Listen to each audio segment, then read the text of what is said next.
प्रत्येक वेळेस काय होतं की कोणीतरी उमेदवार येतो, बाहेरून येतो किंवा पैशावाला उमेदवार येतो, विकासाचे स्वप्न दाखवतो, आश्वासनं देतो आणि पैशाचा महापूर घेऊन येतो. फक्त 15 दिवसाची दिवाळी साजरा करतो आणि पुढचे 5 वर्ष तो काही तोंड दाखवत नाही आणि परत 5 वर्षांनी दुसरा कोणीतरी येतो. असं मागचे 15 ते 20 वर्षापासून ह्या सर्कलमध्ये अशा घटना घडत आहेत. परभणी जिल्हा परिषदेच्या निवडणुका सुरू आहेत आणि परभणी जिल्हा परिषदेसाठी या 52 जागा असणार आहेत. मी सध्या परभणी जिल्ह्यातील एरंडेश्वर सर्कलमध्ये आहे. एरंडेश्वर सर्कलमध्ये काँग्रेसने देखील उमेदवार दिला आहे. खरं तर काँग्रेस या ठिकाणी स्वतंत्र लढते, युतीची देखील चर्चा सुरू आहे अशी माहिती आहे. आपल्यासोबत जिल्हा परिषदेचे म्हणजे उमेदवार नारायण चापके आहेत. कशा पद्धतीनं या ठिकाणी विकासाचा अजेंडा घेऊन तुम्ही मैदानामध्ये उतरला आहात, काय सांगा? मागच्या काही 15-20 वर्षापासून जसं मला राजकारण कळतं तेव्हापासून मी पाहत आहे की जिल्हा परिषद सर्कलमध्ये आहे आपल्या ज्या प्रत्येक वेळेस काय होतं की कोणीतरी उमेदवार येतो, बाहेरून येतो किंवा पैशावाला उमेदवार येतो, विकासाचे स्वप्न दाखवतो, आश्वासनं देतो आणि पैशाचा महापूर घेऊन येतो. फक्त 15 दिवसाची दिवाळी साजरा करतो आणि पुढचे 5 वर्ष तो काही तोंड दाखवत नाही आणि परत 5 वर्षांनी दुसरा कोणीतरी येतो. असं मागचे 15 ते 20 वर्षापासून ह्या सर्कलमध्ये अशा घटना घडत आहेत की येऊन जात आहेत. परंतु यावर्षी मी नारायण चापके म्हणून मी असा निर्णय घेतला की एक मी सामान्य घरचा मुलगा आहे, ज्याच्या की मला कोणत्याही प्रकारचा राजकीय वारसा नाही आहे. राजकीय वारसा नाही, एक मतदार म्हणून किंवा एक जागरूक नागरिक म्हणून कुठंतरी ही गोष्ट थांबली पाहिजे. यासाठी मी यावर्षी जिल्हा परिषद निवडणूक लढवण्यासाठी मी सामान्य माणसाचा प्रश्न जे काय आहेत ते मांडण्यासाठी मी आज ह्या जनतेच्या विचारविनिमय घेऊन मी आज ह्या निवडणुकीमध्ये उतरलेला आहे. बरं, खरं तर सर्कलमध्ये 12 गावं आहेत तुमच्या एरंडेश्वर सर्कलमध्ये. रस्त्याच्या काय अवस्था आहेत? मी आज सर्कलमध्ये मागच्या 6 महिन्यापासून फिरतो आहे. रस्त्याची एवढी अवस्था बेकार झालेली आहे की माणसांना सायकल चालणं, टू व्हीलर चालणं किंवा 4 व्हीलर चालणं, इव्हन गाडी बैल चालण्यासाठी सुद्धा व्यवस्थिशीर रस्ता नाही. आज पाऊस पाणी नसतानासुद्धा एवढी दुरावस्था आहे रस्त्याची की म्हणजे ते पाहवत नाही आहे.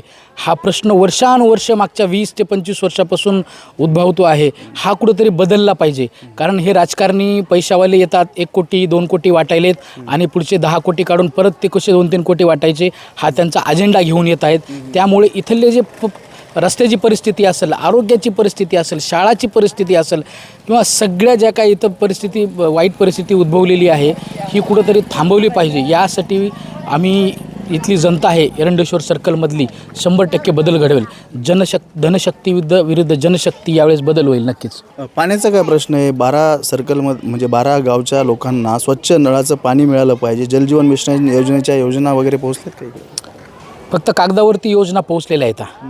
MRGSच्या अंतर्गतच्या योजना आहेत किंवा जलजीवनच्या योजना असतील किंवा शाळेतल्या योजना असतील, ह्या सगळ्या ज्या योजना आहेत त्या फक्त कागदावरती पोहोचल्या आहेत आणि कागदावरतीच पैसा त्यांनी उचलून घेऊन गेलेले आहेत. याच्यामुळं काय होत आहे की ॲक्च्युअलमध्ये कामं तर होत नाही येतात, परंतु इथले जे प्रश्न निर्माण झालेले आहेत ना, जलजीवनचा आज आमच्या गावातलाच प्रश्न आहे की आज नळाला पाणी नाही आहे, फक्त पाईपला पाणी आहे.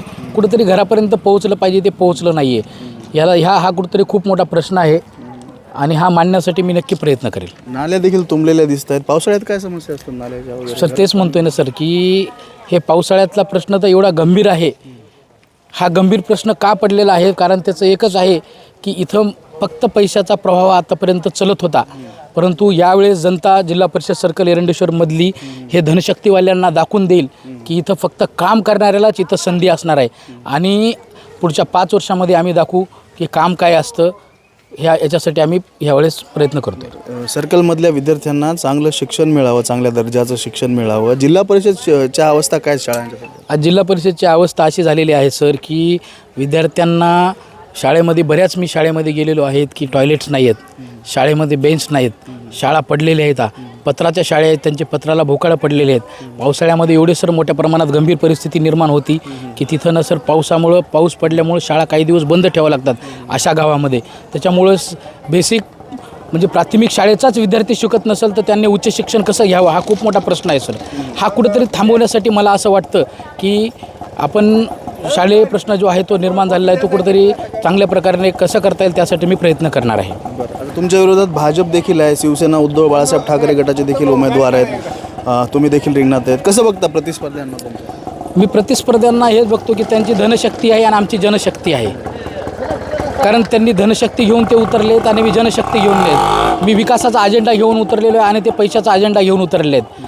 एवढंच त्यांच्यामध्ये आणि माझ्यामध्ये फरक आहे. काका देखील जिल्हा परिषद सदस्य राहिलेत अशी माहिती मिळते. त्यांचं काम कसं केलं त्यांनी त्यावेळेस? मी काय सांगितलं सर, मागच्या 20-25 वर्षापासून सर सगळे जेवढे काय जिल्हा परिषद सदस्य आलेले आहे, मागच्या 20-25 वर्षापासून जर जिल्हा परिषदेने काम केलं असतं, उमेदवारांनी जर काम केलं असतं, तर आज वर्षानुवर्ष जर हा प्रश्न रस्त्याचा असेल, शाळेचा असेल, आरोग्याचा असेल, हा कुठंतरी चांगला राहिला असता. त्यांनी जे कामं केले नाही म्हणून तर माझ्यासारख्या सामान्य घरातल्या एका शेतकरी सामान्य कुटुंबातल्या मुलाला रस्त्यावरती उतरून आणि या निवडणुकीच्या माध्यमातून लढाई त्यांच्या विरुद्ध लढून कुठंतरी याच्यामध्ये बदल घडवायचा आहे म्हणून मी उतरलेला आहे सर. भाजपवर देखील आरोप होतात म्हणे की बाहेरचा उमेदवार दिला या ठिकाणी. हो ना, बाहेरचा उमेदवार दिला आहे ना, स्थानिक उमेदवार नाही ना. स्थानिक उमेदवार त्यांनी दिला नाही, बाहेरचा उमेदवार आम्हाला लादलेला आहे. आम्ही त्यांच्याकडं बाहेरच्या उमेदवाराकडं उद्याच्याला प्रश्न मांडण्यासाठी कुठं जायचं ना, त्यांच्या इकडं जायचं का? ते जिथं कुठं राहतात तिथं. म्हणून आम्ही मतदारांनी यावेळेस ठरवलेलं आहे की स्थानिकचा उमेदवार आणि विकासाचा जो विकास करू शकेल अशा उमेदवारालाच आपल्याला सोबत द्यायची आहे असं इथल्या मतदारांनी ठरवलेलं आहे. आपण पाहू शकतो की एरंडेश्वर सर्कल आहे परभणी जिल्ह्यातलं आणि येणाऱ्या काळामध्ये या सर्कलचा सर्वांगीण विकास करू असे काँग्रेसचे उमेदवार जे आहेत नारायण चापके यांची प्रतिक्रिया आहे. दिनेश कुलकर्णी, युवा क्रांती न्यूज, परभणी.